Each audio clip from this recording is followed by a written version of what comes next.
वही था कि ऐसे बच्चे हैं यूट्यूब पे, ऐसे होता है कि ये भी देख लो ये भी देख लो, तो वो वैसे नहीं करना चाहिए मुझे लगता है। एक सोर्स, रिलायबल सोर्स हो, उससे पढ़ो।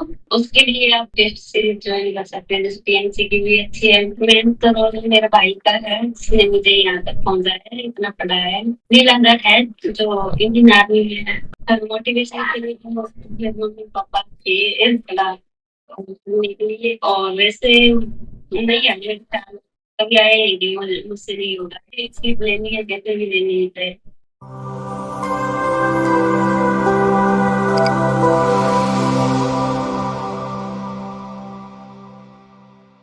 नमस्कार दोस्तों, मेरा नाम है अवधेश कुमार और मैं आशा करता हूं कि आप सभी स्वस्थ होंगे और अपना ध्यान रख रहे होंगे। और आज हमारे साथ जो जुड़े हैं वो ऑल इंडिया रैंक 3 है नोट सेट के, और इनसे हम जानेंगे वो सभी टेक्निक्स के बारे में, वो सभी तरीकों के बारे में, वो सभी बुक्स के बारे में, क्या क्या चीजें पढ़नी चाहिए, क्या छोड़नी चाहिए, उन सब के बारे में, नेगेटिव मार्किंग को कंट्रोल कैसे करें, उन सब चीजों के बारे में आज हम तीजा से बात करेंगे। तो तीजा, सबसे पहले तो आपका बहुत बहुत धन्यवाद हमारे साथ जुड़ने के लिए, एंड आपको बहुत बहुत बधाई भी हो जो आपने इतनी अच्छी जो रैंक है वो प्राप्त की है। अब मैं चाहूंगा कि आप हमारे दर्शकों को अपना एक शॉर्ट जो इंट्रोडक्शन है वो दें। Thank you sir.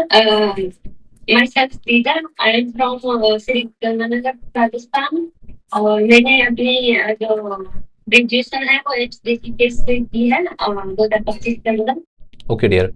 तो देखो, 2025 में ही आप पास आउट हुए हो, आपने जो अपनी ग्रेजुएशन है वो कंप्लीट की है, और इतनी जल्दी आपको मतलब कितनी अच्छी जो रैंक है वो लाना। देखो, सेलेक्ट बहुत बच्चे हो जाते हैं, मैं मानता हूं, बट रैंक 3 तक पहुंचना बहुत बड़ी बात होती है। तो इसके लिए आपको बहुत बहुत शाबाशी, बहुत बहुत बधाई आपको।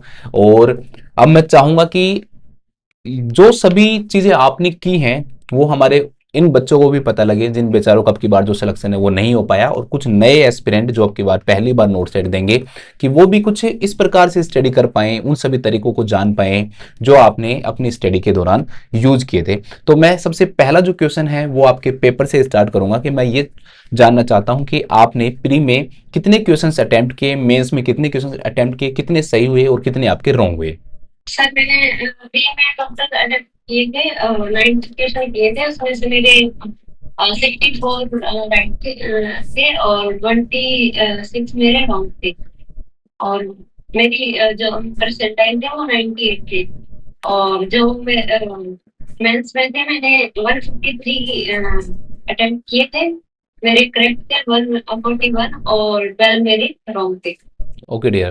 देखो, बहुत बड़ी, हाँ, और रैंक आपकी थर्ड आई है। बहुत बड़ी बात है ये कि मतलब कि मैं मेंस के अंदर मेन बात करूंगा प्री से भी ज्यादा, कि इतनी ज्यादा क्वेश्चन तो आपने सबसे पहले तो सही किए। 141 सही करना बहुत बड़ी बात होती है, और उसके बाद सिर्फ 12 भी क्वेश्चन रॉन्ग होना ये उससे भी बड़ी बात होती है, क्योंकि करने में तो हम बहुत ज्यादा अटेम्प्ट भी कर सकते हैं, 160 भी कर सकते हैं, बट उसके बाद नेगेटिव मार्किंग को कंट्रोल करना बहुत ज्यादा टफ हो जाता है। तो सच में आपने जो नेगेटिव मार्किंग पे जो कंट्रोल किया है वो बहुत ही खतरनाक तरीके से किया है, तभी आपकी इतनी अच्छी जो रैंक है वो आई है। अब मैं ये जानना चाहता हूँ आपकी वो सभी स्ट्रेटजीज के बारे में जिससे इन बच्चों को भी फायदा होती जा, कि आपने ऐसा क्या किया कि आपकी नेगेटिव मार्किंग पे इतना अच्छा कंट्रोल था। सबसे पहले तो जो भी टॉपिक पढ़ रहे हैं उसके लिए कंसेप्ट क्लियर होने चाहिए। और उसके लिए आप कोई भी एक टेस्ट सीरीज ज्वाइन कर सकते हैं, जैसे पीएनसी की भी अच्छी है। Okay dear.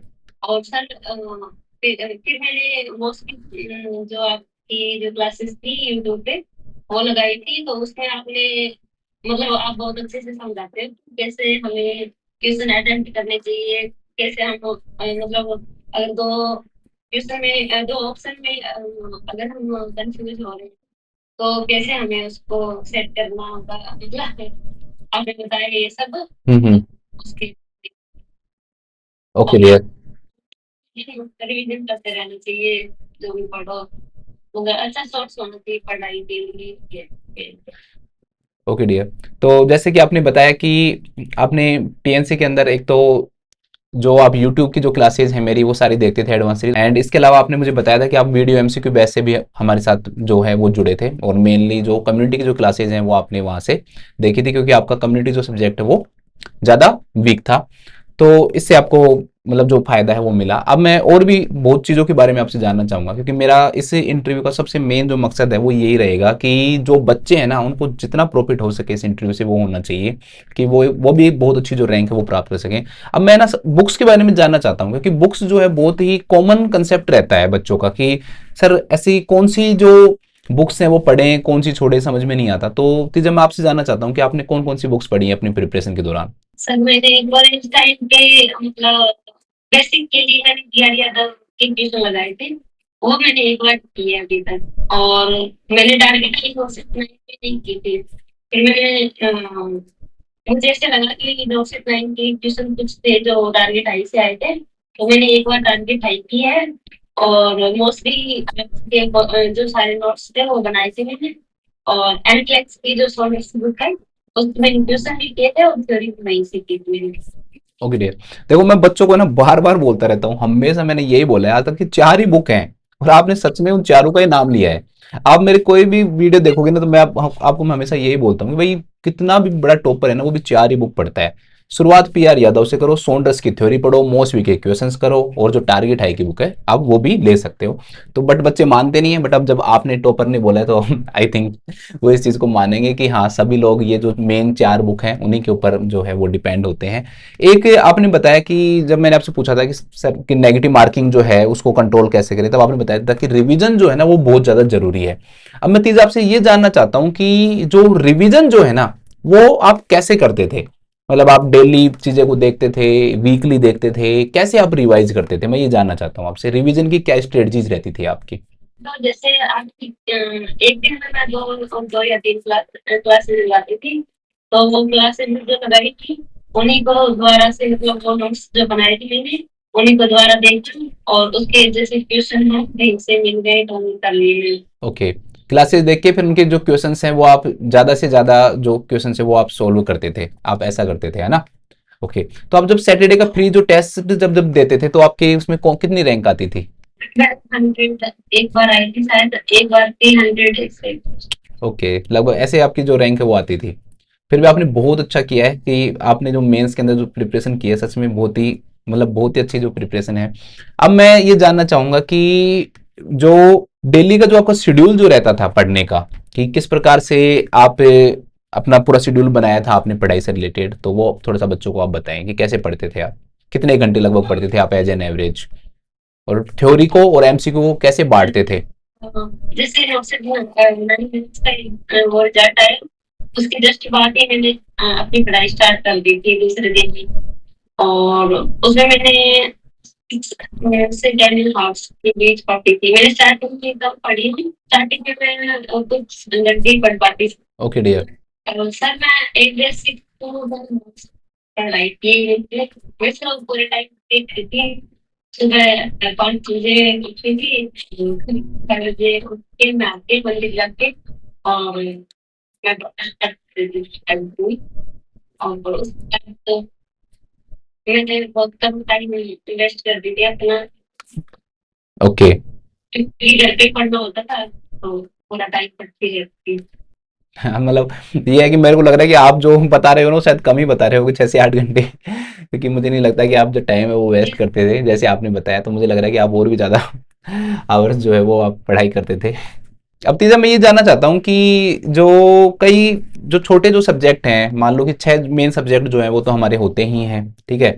इसके अलावा कुछ छोटे सब्जेक्ट भी होते हैं, जैसे कि मान लो कि रिसर्च हो गया, nutrition, microbiology, anaesthesia, forensic medicine, तो क्या आपने इनकी भी पढ़ाई की है या फिर जस्ट मेन मेजर सब्जेक्ट के ऊपर ज़्यादा फोकस करते थे। ज्यादा फोकस तो मैंने सब्जेक्ट पे ही किया था। और जो जैसे माइक्रो जो मैंने बुक थी पुरानी जो कॉलेज टाइम पे उसी के बनाए गए थे न्यूट्रिशन और वो के, तो मैंने वही पढ़ी थी थोड़ी बहुत। ओके। और सर मैं सुबह 5 या 6 बजे उठती थी और उसके बाद मैं नहाते मंदिर जाके और शायद 7 या 8 बजे तक पढ़ने लगती थी। और उसके बाद बस खाना खाना, उसके लिए मैं और थोड़ा रेस्ट करना अपना 1 घंटे का, बस इतना ही हो पाता था और मैं पढ़ती थी 10 बजे, रात को 10 बजे तक पढ़ती थी। ओके, तो ज़्यादातर आपने मतलब अपना जो टाइम है वो यूटिलाइज ही किया है ना, बिल्कुल। यस सर, रेस्ट नहीं थी। हाँ ओके। नेक्स्ट मैं ये जानना चाहता हूँ कि जो सोशल मीडिया का जो जमाना है आजकल बहुत ज़्यादा हो गया है, लोग मतलब कि इंस्टाग्राम चलाते रहते हैं, ये करते रहते हैं, तो आपका क्या था? क्या आपने अपनी प्रिपरेशन के दौरान ये चीज़ें बिल्कुल बंद कर रखी थी या कंट्रोल कर रखी थी कि हाँ ऑन तो है बट मैं अपने आप पर कंट्रोल है, बहुत कम चलाती हूँ? इंस्टा तो मैं चलाती थी, मैंने कभी डिलीट नहीं किया ऐसे। पर वो था कि मेरे कंट्रोल में था, मैं इतना नहीं चलाती। मुझे मोबाइल का डॉक्टर ने मना किया था कि मोबाइल कम से कम देखना है, तो इसलिए मैं। ओके ओके, बहुत बहुत अच्छी बात है। वैसे भी मोबाइल कम ही देखना चाहिए, नहीं तो मेरी तरह चश्मा लग जाएगा। अब मेरा मेरे तो पहले नहीं लग रहा था, फिर ज़्यादा ये स्क्रीन मोबाइल ये देखने के कारण मेरे लगा है। नहीं तो आपने मेरी पुरानी जो क्लासेज हैं वो देखी होंगी, तो उसमें मेरा चश्मा नहीं लगा हुआ था, एडवांस सीरीज की जो क्लासेज थी। और बट अब चश्मा लग गया है ये ज़्यादा स्क्रीन यूज करने के कारण। मुझे डॉक्टर ने ये कहा है कि स्क्रीन ज़्यादा यूज किया इसलिए चश्मा लगा है। तो यही मैं बच्चों को भी मैं बोलता रहता हूँ कि सोशल मीडिया जो है ना उसका बिल्कुल कंट्रोल होना चाहिए। क्या तो आप बिल्कुल यूज मत करो, और अगर आप यूज भी करते हो तो फिर बिल्कुल आपका जो माइंड सेट है ना वो इसमें बिल्कुल ऐसे कंट्रोल होना चाहिए कि हाँ मैं 10 मिनट 15 मिनट 20 मिनट में यूज करूँ। आधे घंटे से ज़्यादा आपको कभी भी देखो अपने प्रिपरेशन के दौरान अगर आप आधे घंटे से ज़्यादा ले रहे हो ना सोशल मीडिया के लिए, तो सच में आप अपनी जो स्टडी है उसमें कोई ना कोई प्रॉब्लम कोच कर रहे हो। नेक्स्ट क्वेश्चन मैं ये जानना चाहता हूँ कि प्री के अंदर जैसे कि नो नर्सिंग जो पार्ट आता है, मैथ है रीजनिंग है, कुछ बच्चे प्री भी क्लियर नहीं कर पाते हैं। वैसे आपकी बार मैथ के तो क्वेश्चंस नहीं पूछे, बट फिर भी मैथ रीजनिंग ऐसी चीजें आते हैं, तो क्या आपने ये स्टडी की थी? कैसे इनको पढ़ा आपने? सर मैंने ज्यादा तो नहीं, पर यूट्यूब पे कभी कभी क्लासेस देख देखते जैसे लिखित में जी। ओके, डायरेक्टली डेडिकेटेड जैसे हो गया, मैथ की है तो मैथ की क्लासेज हो गई, जीके का कोई चल रहा है तो जीके की जो क्लासेज है वो देखकर आपने की।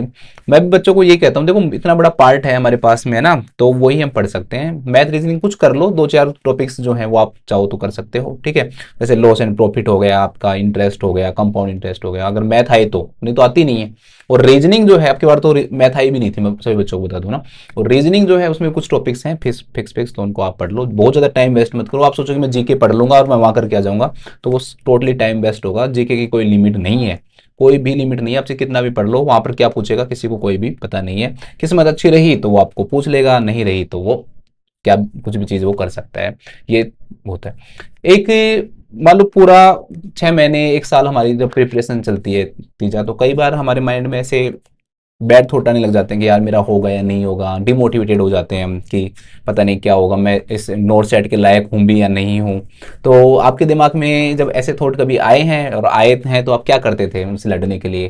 कैसे अपने आप को मोटिवेटेड रखते थे? और मोटिवेशन के लिए तो मेरे मम्मी पापा के इनकलाब सुनने के लिए, और वैसे नहीं है मेरे ख्याल में, कभी आए ही नहीं, मुझसे नहीं होगा। मुझे एक चीज लेनी है, कैसे भी लेनी है।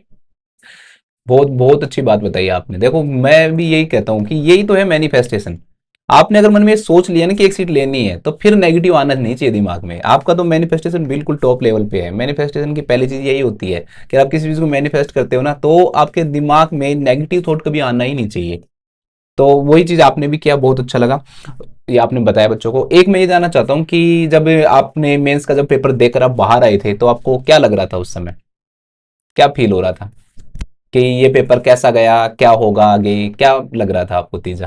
कि कल ऐसी आई थी ना, तब तो मुझे बहुत डर लग रहा था, क्योंकि मुझे ऐसा लग रहा था नहीं होगा मेरा, बहुत ज्यादा नेगेटिव हो गए। और इसलिए मतलब जीके भी थोड़ी हार्ड आई थी इस बार, तो डर लग रहा था। पर मेंस का मुझे ऐसे वहीं पे लग रहा था कि मेरे अच्छे नंबर आएंगे। मैंने मतलब देख लिया था वहीं पे, काउंट करने लगे क्या करें। आपको लगने लग गया था कि हाँ बहुत अच्छी रैंक आने वाली है ये तो? Okay dear.